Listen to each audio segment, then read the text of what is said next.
Olá! Hoje a gente vai falar de uma outra civilização ali da Europa antiga, que eram os aqueus. Eles que formaram a civilização micênica, que deu origem à tão conhecida Guerra de Troia. Então, já vem comigo, já curte esse vídeo, se inscreve aqui no canal, vem comigo, vem história!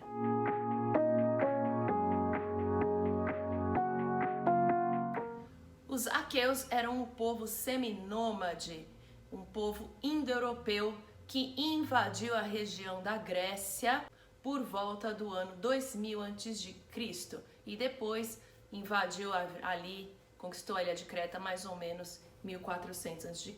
E o que eles queriam? Terras férteis. E por causa que eles já estavam na Idade do Bronze, enquanto as pessoas que ocupavam a região da Grécia continental ainda estavam na Idade da Pedra. Então os aqueus conseguiram conquistar os pelágios com mais facilidade. Durante a invasão, os aqueus foram pegando as terras dos pelágios e foram dominando este grupo. E com o tempo, eles que acabaram se denominando de gregos. Os aqueus também eram excelentes comerciantes e acabaram por dominar o comércio em todo o Mediterrâneo Oriental. Eles também fundaram importantes cidades como Micenas, Tirinto e Argos. É importante dizer que naquele período a região da Grécia Antiga não se chamava Grécia ainda, e sim Hélade. A denominação grego para o povo micênico foi dada depois pelos romanos. A Hélade tinha bastante campo para cultivo da agricultura, mas também tinha muitas montanhas, o que dificultava bastante o acesso das diferentes regiões por terra. E por isso essa civilização micênica se desenvolveu voltada para o mar, para o comércio e também assim para chegar nas outras regiões da própria Hélade e também de outros lugares ali do Mediterrâneo. A civilização micênica se desenvolveu ali na Península Balcânica, aonde hoje é a Grécia, e eles também foram os responsáveis por criar uma escrita, a primeira escrita grega, que até então não existia ali naquela região. Hoje acredita-se que foi uma conjunção de fatores que levou ao desaparecimento da civilização micênica, como a invasão dos dórios, ali da Península do Peloponeso, também a invasão dos jônios e dos eólios, que invadiram a Grécia continental, e também desastres naturais. Acredita-se que aconteceram terremotos na região, o que dificultaria mais ainda o acesso à cultura e à civilização micênica, possibilitando então o desaparecimento dessa cultura.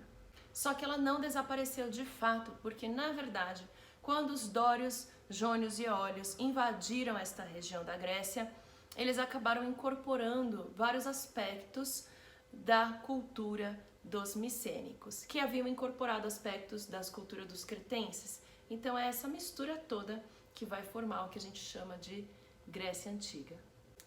Muito do que sabemos hoje sobre os micênicos se deu graças a Homero, que escreveu a Ilíada em 900 a.C. E ele vai narrar a Guerra de Troia de uma forma epopeica e mitológica. Sim, porque a narrativa original está repleta da cultura e da mitologia grega, dos diversos deuses, eles estão misturados na guerra. Durante muito tempo, os historiadores acreditaram que era apenas uma história, mas mais para frente, pelos estudos arqueológicos, se descobriu vestígios da antiga cidade de Troia, ali na região da Ásia Menor, exatamente do mesmo período datado em que Homero narra a história. Então a gente hoje acredita que a guerra possivelmente aconteceu. Claro que não de uma forma mitológica como narra o livro, mas que provavelmente os micênicos queriam dominar todo o comércio ali do Mar Egeu e Troia estava atrapalhando no meio do caminho, e aí a gente tem essa guerra. Segundo o livro, essa guerra durou 10 anos, porque a cidade de Troia tinha muros elevadíssimos e por isso muito intransponíveis. Segundo a história do livro, a guerra teve início porque Paris, filho então do rei de Troia, se apaixonou por Helena, esposa do rei de Esparta, e essa fugiu com o Paris para Troia e o rei de Esparta foi lá pro seu irmãozinho, o Agamenon, rei de Micenas, e pediu ajuda. E Agamenon, que não via a hora de poder invadir Troia, viu isso como uma excelente oportunidade para invadir. E ele vai levar um exército imenso atravessando o mar Egeu para invadir Troia.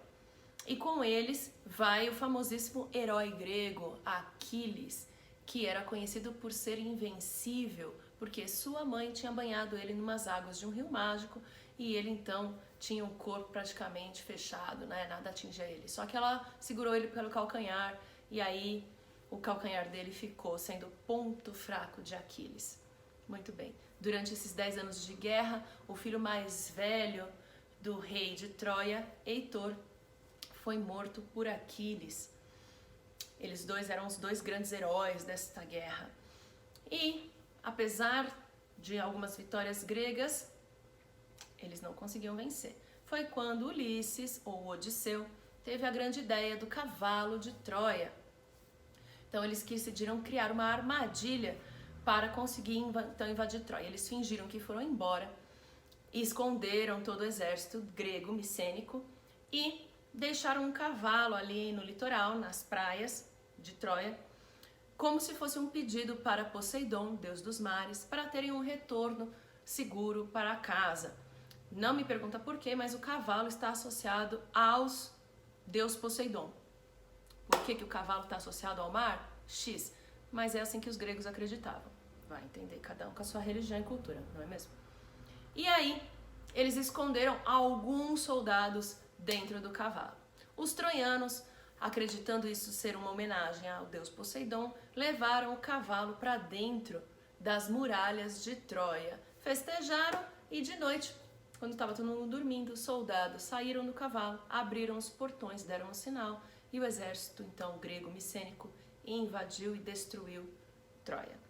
E durante este conflito, Paris atingiu uma flecha no calcanhar de Aquiles, matando então o herói grego. Mas mesmo assim, a guerra foi perdida para os troianos e Troia foi completamente destruída e aniquilada. E essa é a Ilíada. Gostou desse vídeo? Quer saber mais? Quer que eu te conte a história da Odisseia? Que também é muito legal. Se você quer ouvir a história da Odisseia, então deixa um comentário e pede que quem sabe eu gravo para vocês contando a Odisseia, que é muito legal. Já curte esse vídeo, já se inscreve no canal, que o próximo vídeo a gente vai falar um pouco mais da Grécia. Beijos e tchau!